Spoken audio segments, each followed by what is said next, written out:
to do the chain stitch, bring your needle up through the back of the fabric. And then you're going to take your needle back down through that same hole that you just came up through. And you want to leave a little loop there. And then you're going to go 1 stitch length forward coming up from the back and bring your needle up through the center of this loop here.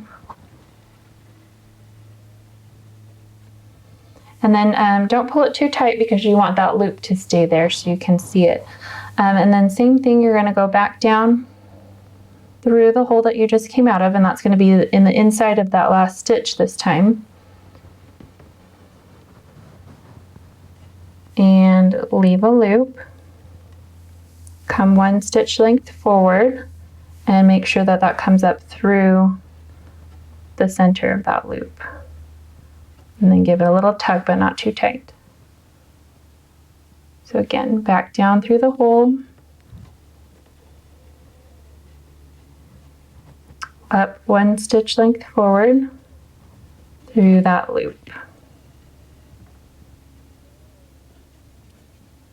And then for your last stitch, go ahead and go back down like you normally would.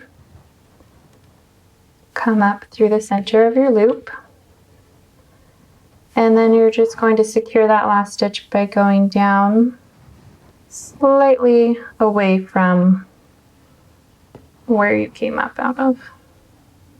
And that just secures your last stitch right there.